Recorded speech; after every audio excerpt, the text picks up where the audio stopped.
Café Anyway.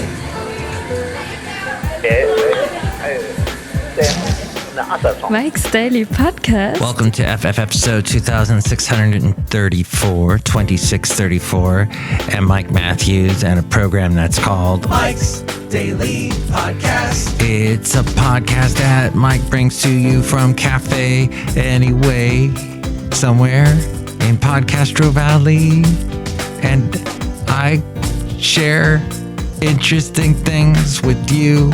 Like today, when you're listening to this, you may not know, or you didn't knew, that it's National Father-Daughter Mike's Daily Podcast. Take a Walk Day. So today, fathers and daughters need to take walks. On the 7th Mike's of July, Daily 7/7 Podcast. 23. Yeah! It's also World Chocolate Day and the National Day of Rock and Roll. Let's see. Eric Clapton. He was so important in rock and roll.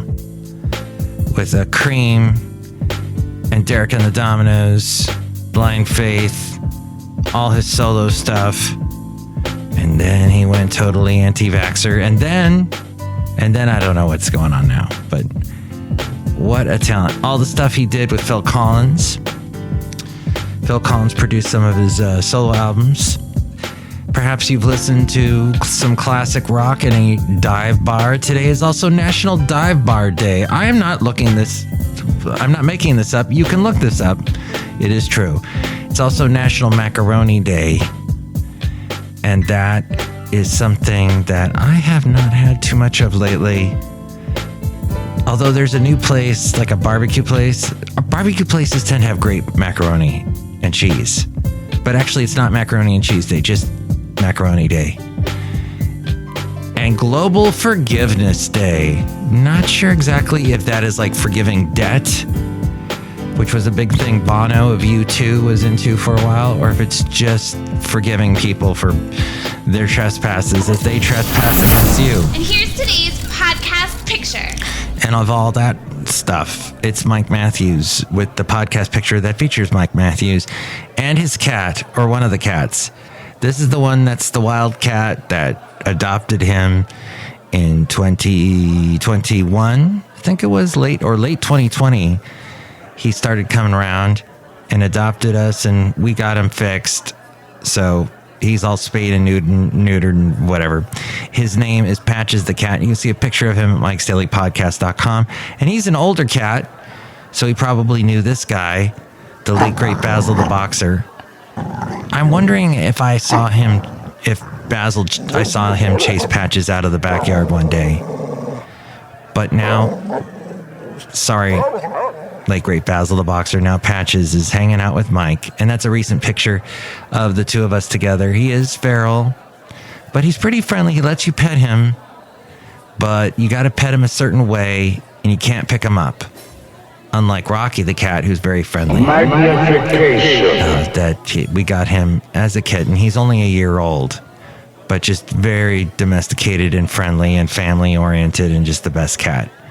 So cats, everybody, cats. And they get along, they play, they roughhouse. It's amazing. But you might be saying, Mike, I'm all into dogs. I wish I knew where the best dog park was to go to, or what city I should live in for the best dog park city. Well, believe it or not, the number one city for dog parks is Boise, Idaho. Yes, aptly named the City of Trees, Boise, Idaho asserted its dominance as the top dog park city with best access to pooch-friendly green space. It earned over 10 points more than San Francisco. And San Francisco was last year's gold medalist for Dog Park City. Yeah, baby! Yeah. The City of Angels, Los Angeles, is the worst overall dog park city. It has the third fewest dog parks. Yes. Our neighbors to the south, well, actually, they're about a 6-hour drive from us to the south, Los Angeles, So they have the fewest dog parks, something like 100,000 dogs. An estimated over 55 or 550,000 Los Angeles households own at least one dog. Now that's legit. And single LA residents are known to be pup magnets. This, according to the group known as Lawn Starter, they checked this all out, which I guess makes sense because dogs like lawns. They like to lay down on lawns and do other things on lawns that probably lawns don't appreciate. Yeah. Pittsburgh receives the least average amount of monthly sunshine. Did you know that? 42%.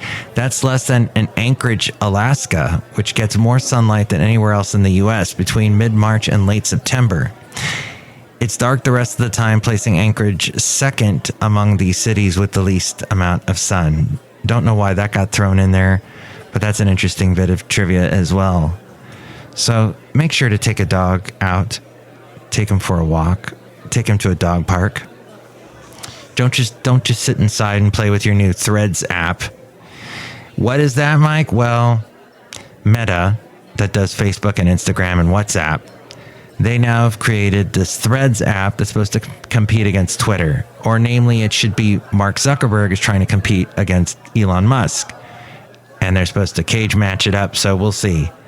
Who's going to win what contest of those two contests, which one will win. But I tried to check out Threads on the internet on a browser, and Yowzer, Schnauzer, it is only accessible via an app. The Threads app, which is a poorly named app, because Threads is a really depressing movie that came out in the 80s about nuclear war.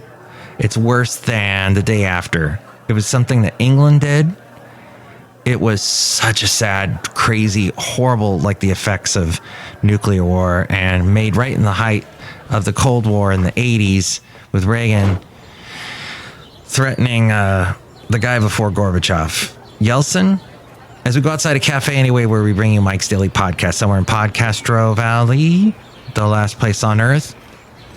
Anyway. Yeah, so this is an app only. If you go to the website, if you think, oh, maybe if I go to threads.com, I can check out the app. That won't work because threads.com is it's another site not affiliated with Meta. And what they do is they're kind of like Discord. So in some ways, Threads is trying to be like Twitter, the app. But threads.com, not owned by, this is weird, not owned by Meta, not owned by Facebook or Instagram. In fact, it tells you as soon as you log on to threads.com, we're not affiliated with Instagram. It's trying to be like Discord. And Discord is a kind of a communication, web-based communication system that's like, there's something called Stack, which I've never used. I've used Discord. And it's basically you're messaging people back and forth. Like when you're doing a Zoom call and you got that little message window on the side and you can send people quick messages. That kind of thing.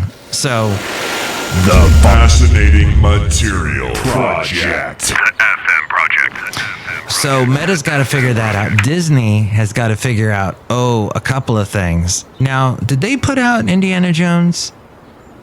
I somehow feel like they're affiliated. Well, the new Indiana Jones movie not doing well.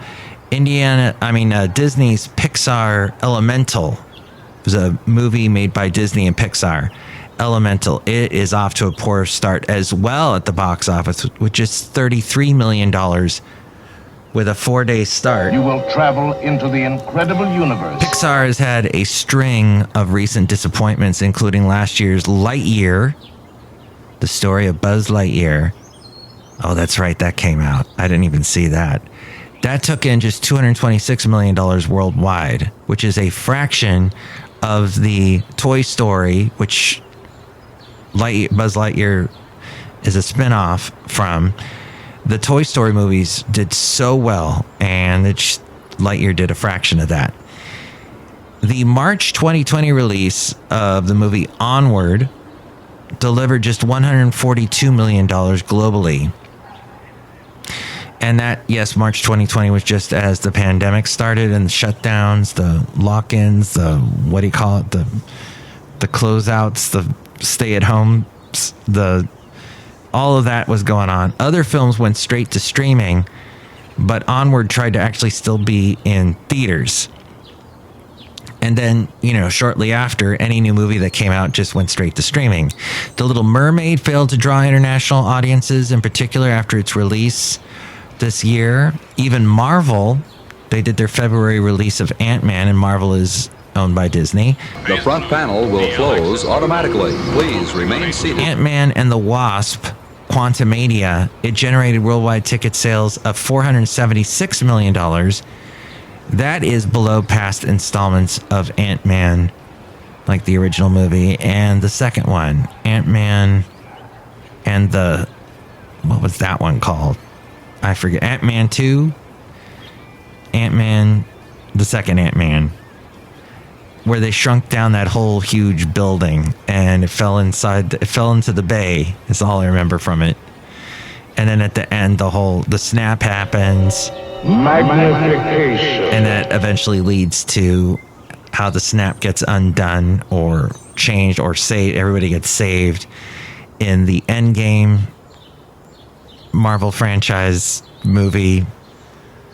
It all's connected somehow. But Disney is trying to figure it out, pushing back new projects from Marvel and Lucasfilm, as well as the next Avatar. They're trying to push it back. And they're also losing in TV as advertising and market is bleak, and linear TV viewership fell about 10% last year, and pricing isn't climbing enough to make up for it. Magnification. So they had Eisner come back in, not Michael Eisner, Bob Iger came back in and is trying to fix stuff, but we'll see how that goes. And here in California, it's interesting that State Farm has exited.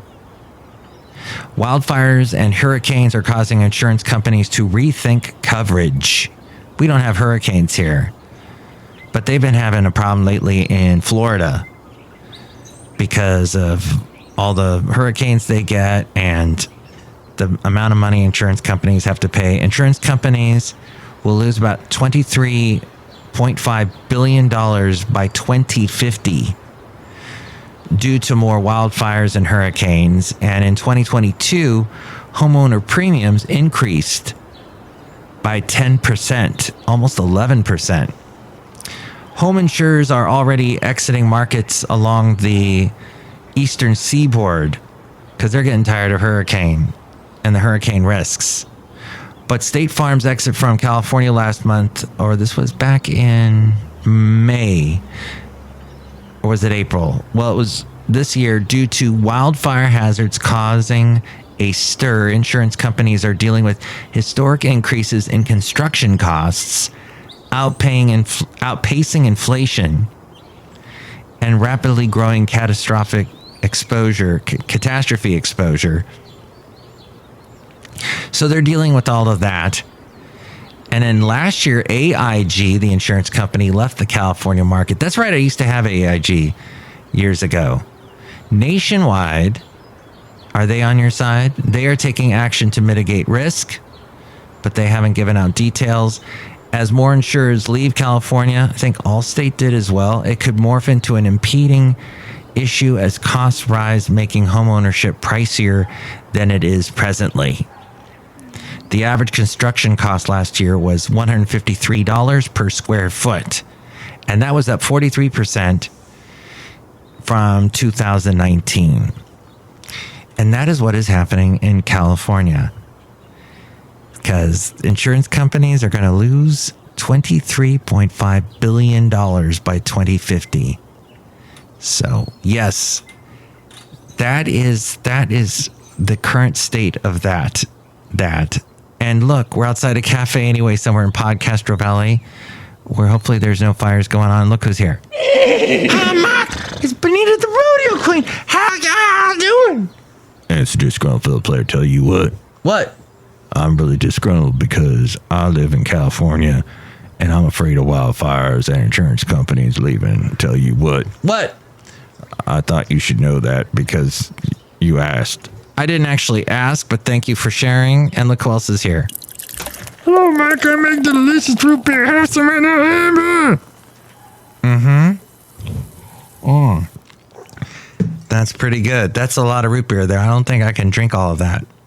Drink it right now, I'll cut you. I mean, I will try, but the pressure, I can't seem to. I'll do my best. Yes, so that is the latest I'm sharing with you today on the podcast. So you can check out the past podcast pictures. Check out the past podcast. The past podcast included the segment called the Mike Matthews New Tunes Feud. And we had some really good songs. Did I do that last one? That's... Oh, my. Do you know what? I think I have the wrong number. Oh, it's a good thing I checked it out. Okay. I said F episode 2634. Hopefully you've listened all the way to the end of the podcast, because in fact, it is not that number. It is F episode 2636. 2636 is today's.